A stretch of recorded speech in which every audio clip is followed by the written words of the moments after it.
Project के प्रभास और Hindus mythology की मोस्ट एंटिसिपेटेड मूवी, जिसके नाम को इसके टीजर या कहो तो ग्लिम्स के साथ चेंज कर हमारे सामने प्रेजेंट कर दिया गया है। कल की 2898 AD जो Hindus mythology superhero universe बनेगी, जिसके इस ग्लिम्स को सीधे कॉमिक कॉन में रिलीज किया गया है। कल की 2898 AD को सुपर हीरो यूनिवर्स में क्यों कह रहा हूँ, जिसके कई सारे हिंट हमें दिए गए हैं, जिसे मैं आगे एक्सप्लेन करूंगा। तो कल्कि के टीजर में 20 सेकंड तक फ्यूचर के डिस्टोपियन एज को दिखाया गया है, जहाँ पर पाप अपनी चरम सीमा पर है। लोग भूख प्यास से मर रहे हैं, सोसाइटी में इनजस्टिस है, लोगों को उनके गुनाहों या पापों के लिए नहीं बल्कि अच्छाई या पुण्य करने पर मारा जा रहा है। साथ ही धरती पर कुछ ऐसे लोगों का राज है जो बहुत ज्यादा बुरे हैं, लोगों को मारते हैं, इनजस्टिस करते हैं और अर्थ के सभी रिसोर्सेज जैसे खाना और पानी उनको टेक ओवर किया हुआ है। और ये दिखाया गया है कैसे लोग सफर कर रहे हैं, उनके पास पीने का पानी तक नहीं है। इस सीन में एक औरत को एक स्लीपिंग चैम्बर जैसे कुछ है उसमें रखा जा रहा है। यहीं पर दीपिका पादुकोण भी मौजूद है जो परेशान हाल लग रही है। शायद से दीपिका यहाँ पर एक रिबल हो जो औरतों पर हो रहे अत्याचार को यहाँ पर रोकने की कोशिश कर रही हो, या फिर ये भी हो सकता है यहाँ पर वुमेन्स के साथ किसी तरह का इलीगल एक्सपेरिमेंट हो रहा हो, या फिर वुमेन्स की बलि दी जा रही हो।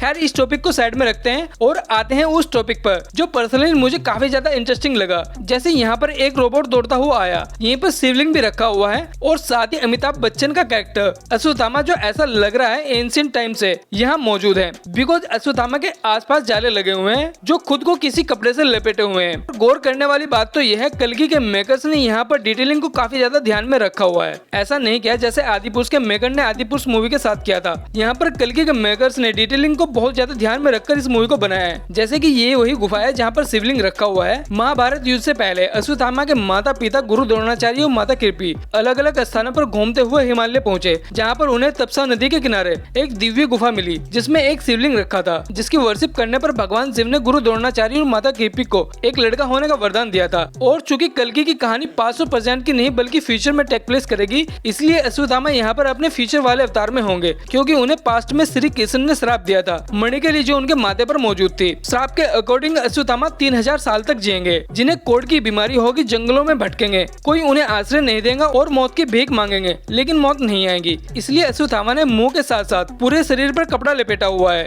इसके अलावा एक और स्टैचू को एक बंदर ने अपने दोनों हाथों में रख रखा है, बट मैं इस गॉड को नहीं पहचान पाया, लेकिन रूमर्स के अकॉर्डिंग ये गॉड हनुमान है, जो एक और रेफरेंस है हिंदूज गॉड का। अगर ऐसा है तो ये एक और हिडन डिटेल है जो मेकर ने इस मूवी में ऐड की है, क्योंकि पुराणों के अकॉर्डिंग कलयुग में जब पाप और इनजस्टिस अपनी चरम सीमा पर होगा, उस वक्त अगर कोई बंदा लॉर्ड हनुमान की वर्शिप करेगा, उसे भूख प्यास के लिए सफर नहीं करना पड़ेगा। देन फाइनली क्लोज लुक मिलता है प्रभास के कैरेक्टर कल्कि के जेट सूज का, जो काफी ज्यादा औसम है। साथ ही ये भी अंदाजा हो जाता है प्रभास का बॉडी आर्मर कितना ज्यादा एडवांस टेक्नोलॉजी का होगा, और प्रभास का क्लोज लुक भी देखने को मिलता है जो इतना ज्यादा सरप्राइजिंग नहीं था। रीजन प्रभास के लुक को पहले एक पोस्टर के थ्रू रिवील कर दिया गया था, जिसे लोग ट्रोल करने लग गए थे आयरन मैन के आर्मर से, जो एक अलग टॉपिक है जिस पर अलग से वीडियो बनाकर मैं आप लोगों को अपडेट दे दूंगा। इस सीन में एक बड़े से स्टैचू का हाथ टूटकर जमीन पर गिरता है, जिसे उन्हीं बुरे लोगों ने तोड़ा होगा जिन्होंने अर्थ को टेक ओवर कर रखा है। रीजन सिंपल है, ये कलयुग है जहाँ पर लोगों का विश्वास भगवानों पर से उठ गया है, इसलिए इन गॉड्स की मूर्ति को तोड़ा जा रहा है। और इसी के साथ कुछ एक्शन शॉट्स मिलते हैं जिनमें कुछ लोगों के बीच जंग छिड़ी हुई है। जैसे कि मैंने कहा था, ये कलयुग है जहाँ पर कुछ बुरे लोगों ने अर्थ को टेक ओवर कर रखा है, तो जहाँ बुराई होती है वहाँ उससे लड़ने के लिए अच्छाई भी मौजूद होती है, यानी यहाँ पर अच्छे और बुरे लोगों में जंग छिड़ी हुई है। लेकिन ये सब तो ठीक है, मगर इन वॉरियर्स के पास जो वेपन्स है वो देखने में ऐसे लग रहे हैं जैसे गत्ते को काटकर वेपन्स की शेप में वेपन बना दिए गए हो, जिनमें थोड़ा सा वीएफएक्स यूज किया और बन गए हाईटेक एडवांस वेपन। लेकिन ये बहुत ही छोटी वीएफएक्स मिस्टेक है, आई होप कि इसे आगे ठीक कर दिया जाए, क्योंकि मूवी रिलीज होने में अभी बहुत ज्यादा टाइम बाकी है। और इसी के साथ हमें एक साइंटिस्ट टाइप बंदे को भी दिखाया जाता है जो किसी से कुछ पूछ रहा है व्हाट इज प्रोजेक्ट के। ये बंदा वही मौजूद है जिस जगह उस वुमन को स्लीपिंग चैम्बर में रखा जा रहा था, जो प्रोजेक्ट के से ही रिलेटेड है। और ये प्रोजेक्ट के क्या है, इसके लिए मेरे पास एक थ्योरी है। कल की 2898 AD के इस टीजर में जो मैन विलन हमें दिखाया गया है वो मैन विलन नहीं है। मैन विलन का सिर्फ एक चमचा है जो औरतों की बलि दे रहा है या उन पर किसी तरह का साइंस एक्सपेरिमेंट कर रहा है। मैन विलन और अपने बॉस के लिए प्रोजेक्ट के मतलब प्रोजेक्ट काली, जो कल की 2898 में मैन विलन होगा, जिसका रोल प्ले कमल हसन यहाँ पर कर रहे हैं, जिसको जगाने के लिए यहाँ पर औरतों की बलियां उन पर इलीगल एक्सपेरिमेंट किए जा रहे हैं। इसी के साथ इस टीजर का एंड होते ही एक शॉट कल्कि और अश्वत्थामा के हाथ का मिलता है, जिसमें वो दोनों एक दूसरे को मुक्का मारने की कोशिश कर रहे हैं, जैसे हल्क और आयरन मैन। तो हो सकता है यहाँ पर कल्कि वर्सेस अश्वत्थामा की फाइट देखने को मिल जाए।